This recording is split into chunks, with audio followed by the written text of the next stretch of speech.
You're listening to Environmentally Speaking, a weekly podcast diving into legal matters surrounding the environment, public utilities, energy, zoning, and permitting laws in Rhode Island and the surrounding areas, with your host, Marisa Desitel. Hello, everybody, and welcome to this week's episode of Environmentally Speaking. Hi, everyone. I'm Marisa Desitel, an environmental attorney here in Rhode Island. And I'm Clarice. I'm coming in with questions, comments, topics, and trying to get out of Mercury in the lemonade. Yeah, it's still happening. Everyone still that happening. I'm talking to is saying how arduous the past 2 weeks have been in terms of communication, and everyone's mail is kind of messed up. They aren't receiving mail appropriately. Things are lost in the mail. I've experienced it. My office has experienced it. So it's a real thing. Oh, yes. I love that you said that communication is an issue. I was at a funeral yesterday, and it was... I was going to make a really poor joke just then, and I'm glad that I refrained. Oh, that's fine. Actually, it's a funny story about the funeral, because even though it was a crowded room, it was a bunch of people celebrating this beautiful life that we no longer have with us. It was myself and a small group of friends, and one person would say something and the other person would hear a different word. Like the telephone game. Absolutely. And it just devolved into madness. Like one person would say, "Oh, did you see Bob?" And somebody else would say, "Who got robbed?" And it went on and on for an absurd amount of time. So, maybe that was Mercury's gift. Communication is down, but we're enjoying it. I'm ready for that to be over. There's a lunar eclipse tonight. I hope some folks get relief. And I'm not astrologically inclined at all. Not even. I'm really not. But there is definitely something to the universe having an external impact on our lives. I don't believe in any of it, but I am scapegoat inclined. So if this is the scapegoat I need, I'm going to take it. So you found this week's topic. I did. And strangely, we did not plan this, but the communication element is kind of a nice segue into our topic today.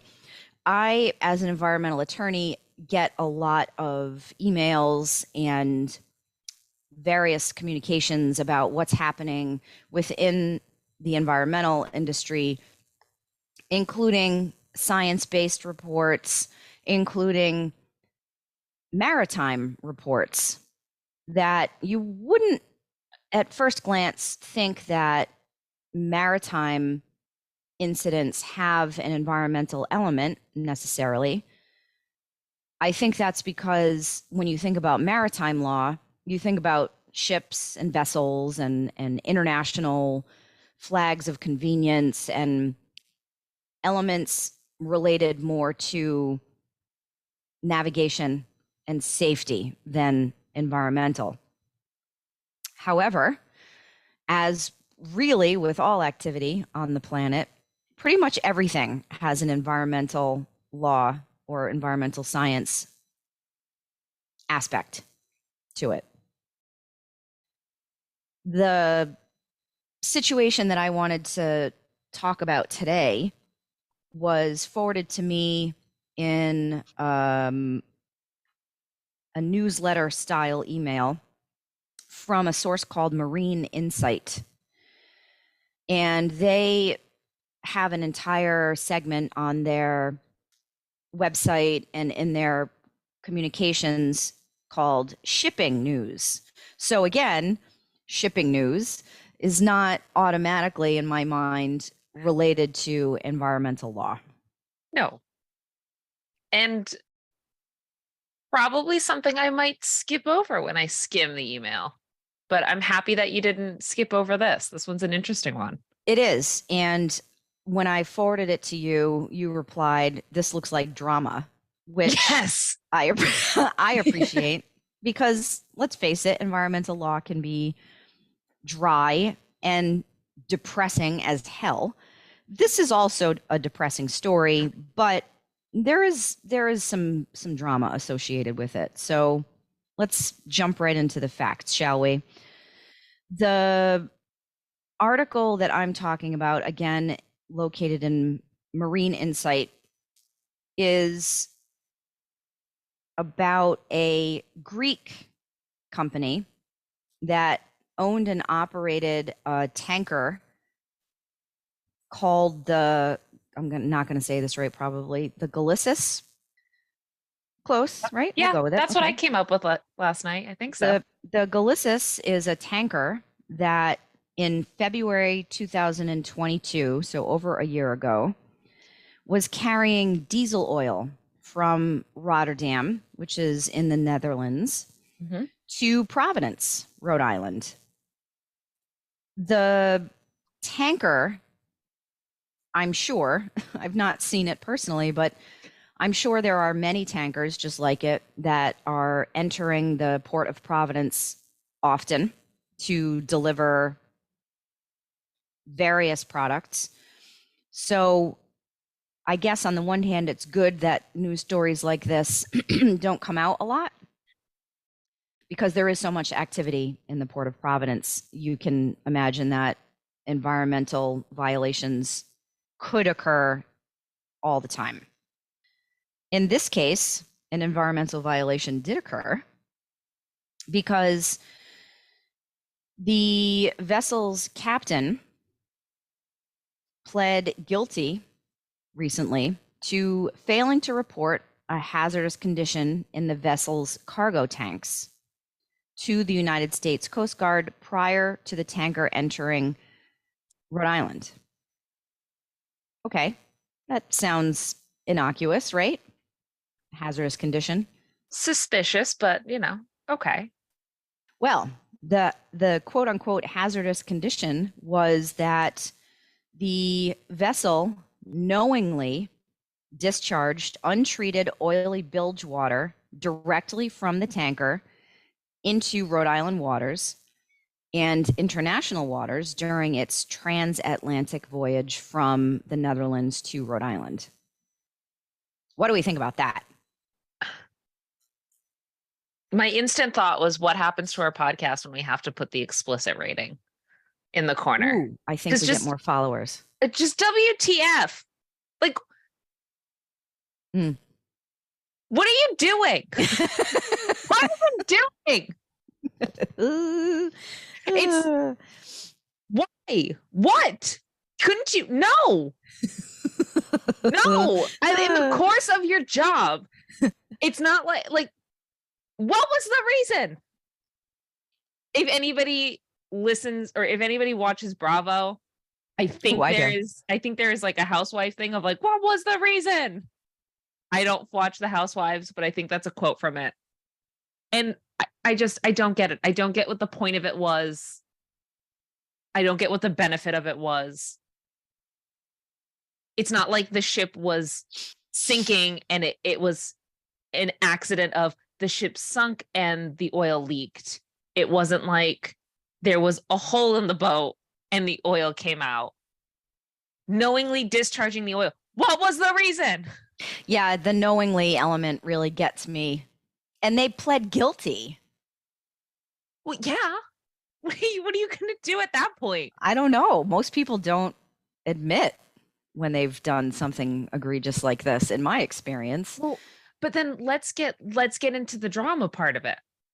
Okay. Because the article goes in further, and I think this is a part where I'm going to rely on you to kind of help organize some of the facts of what happened. Okay. So there was a faulty inert gas generator. And from my understanding, the company knew that this gas generator was faulty before they left the Netherlands and knew that was needed to be repaired in order to set sail, and said, nah, we're going to set sail anyway, and we'll just order a piece that'll be shipped to the States, and we'll fix it at some other point when we touch port in the States. Did the article say anything about how the replacement part was going to be delivered to the Galicis? Was there going to be a drone from Amazon that came in and dropped the spare part down onto the vessel? From Kind my of like the understanding, Hunger Games. Remember in the Hunger Games when that Katniss is in the tree and then the little thing comes, boop, would have been boop, phenomenal. and it's That- dropped. Yeah, maybe. From my understanding is I thought it would be in a port waiting for them. Like it'll be delivered on, like the 10th in this place, and we'll be in this place on the 10th. Okay, so here's the problem with that. All joking aside, the Coast Guard has a statutory and jurisdictional responsibility to board and inspect vessels when they're coming into international and state waters. Topic for another day, the federal government can board any vessel at any time, including American vessels and pleasure boats too. The Constitution does not apply in federal waters. So the Coast Guard can board you without reasonable suspicion, and same goes for these international vessels. So the issue with this spare part being in port is that when the Coast Guard is going to board you, they first send a communication to the vessel saying, hey, we're the Coast Guard, be prepared for boarding. And the vessel, at least for international matters, in my understanding, is required to reply with a formal communication that indicates any kind of issues with operations and the standard safety protocols that vessels are supposed to have in place.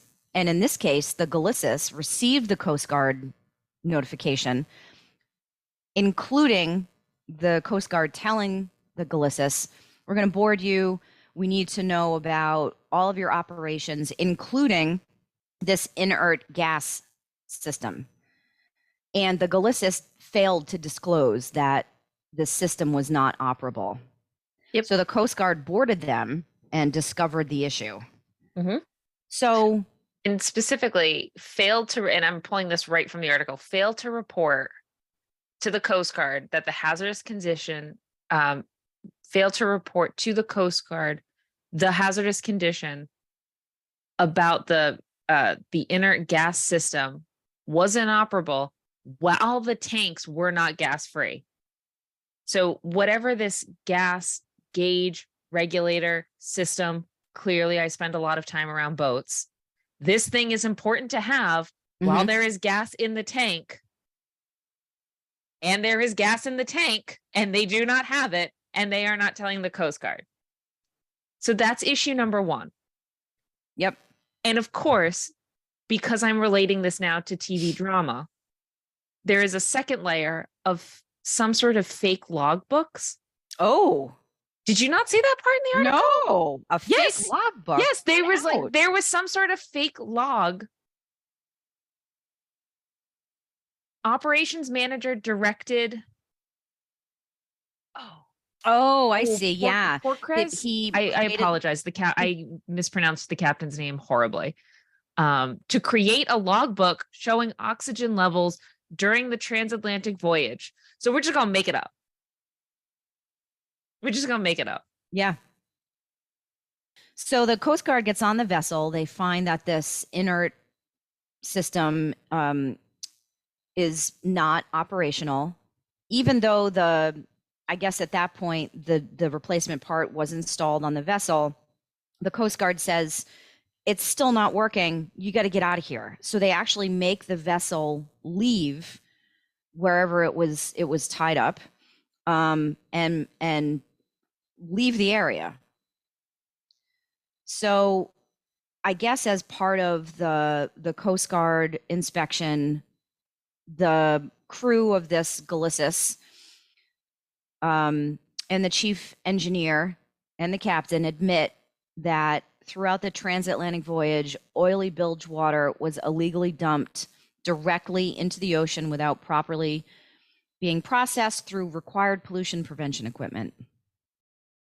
Oily bilge water typically contains oil contamination from the operation and cleaning of machinery on the vessel. The crew admitted that these illegal discharges were also not recorded in the vessel's oil record book as required by law. So, and we've got like 6 different violations going on here. And I'm not sure, I don't know if you know the answer to this, but do you know if there's any relation between the two events? It sounds to me more like the inert gas system issue opened the door for the Coast Guard to look further into everything that the vessel was saying. And it sounds from this article like the crew just said, oh, you know, we also discharged some oily bilge water, and like it sounds to me, and I'm speculating, but I read the article, it sounds like they just voluntarily admitted to everything and then pled guilty in federal court. Right. But what I'm wondering is does this gas issue is there a connection between the gas issue and then the oil discharge? I don't think so. Because so once again, what was the reason? Like, what are we doing? It sounds like on 3 separate occasions, this is throughout the entire transatlantic voyage, starting in November of 2021 through February 2022, the crew members on the vessel were ordered to discharge approximately 9,544 gallons of oily bilge water from the vessel, which is for those of you that boat, anytime there's a discharge on a vessel, there is usually also a bypass operation that has to be in place for that. It's not like oily bilge water can just accidentally discharge. There is a safety protocol and a backup system in place to prevent that. So these guys are just assholes. Let's be honest. That's the reason. Yeah. That's the reason. Yeah. And the article goes on to say that the sentencing hearing in this matter is scheduled for August 8th. But my understanding is that some folks have already been sentenced. Really? That's what I thought. I thought somebody was already receiving I think probation. It was the captain. He's on a 4-year probation. Yeah. Or maybe it's the captain and the company itself they figured out. And the rest of the sentencing is scheduled for August. But there's a 4-year probation period, big whoop. And a to be specific, small penalty amount. Yes. Like and to be specific, this probation isn't preventing the captain from working. He's not barred from his job. Part of the probation is he's under additional scrutiny. So there's going to be, what does that mean? Well, from reading this, there's going to be a closer environmental eye. Let me see. The Department of Justice's Environmental and Natural Resource Division's Environmental Crime Section and Assistant Attorney are going to be watching the case closer and watching his actions to make sure he's in compliance. So that's one of the dumbest things I've ever heard. What are they going to follow the guy around? But what are you in probation from? Being an idiot.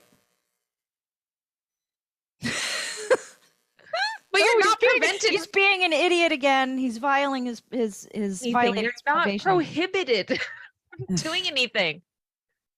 You're still out there able to work and function. And look, I'm not saying that we need to lock the guy up forever and ever and take away all of his liberties. We're not being dramatic here. He's not American. I don't understand. I don't understand what the result is. I don't understand why they put this in the water. And full disclosure here, the case was being handled by the Department of Justice's Environment and Natural Resources Division, as well as the Assistant U.S. Attorney for the District of Rhode Island, Lieutenant Commander from the U.S. Coast Guard, and the U.S. Coast Guard Sector Southeastern New England. I know that the Attorney General was also heavily involved in the prosecution of this case. So a lot of a lot of players. I mean, this is a big event. And this is an interesting kind of follow-up, knowing that this was over 9,000 gallons transatlantically dumped. Mm. How do we know where to clean it up? Oh, there is no cleanup. There's no cleanup. Oh, great. I'm so glad I asked. Yeah, there's no cleanup associated with this. It occurred in November through February. That oily discharge, bilge water and oil is that ship has sailed everywhere right now. Yep. Good one. Thank you. Oh God, that hurts. Yep. I also looked it up. I was wrong in saying that it was a Bravo reference. It's Cardi B. Apparently, there's a clip of Cardi similar, B. you know, so similar. I don't know. I'll send it to you. She just shouts, "What was the reason?" And I'm with her. Yeah. Well, this is Environmentally Speaking. If you have any rage that you want to talk about, or if you have any thoughts, comments, concerns, questions, I don't have answers, but I do want to hear it. Reach out to us on the socials. We are at Desitel Law on Instagram, Facebook, Twitter. Our videos are up on YouTube. You can send us an email at help@desitelesq.com. And hopefully, thanks everybody. Mercury's out of the microwave. We don't know. Bye. Thank you for listening to this episode of Environmentally Speaking. If you're in need of an environmental attorney, we are here to help. Call us at 401-477-0023 or visit our website at www.desitelllaw.com. That's www.desautellaw.com.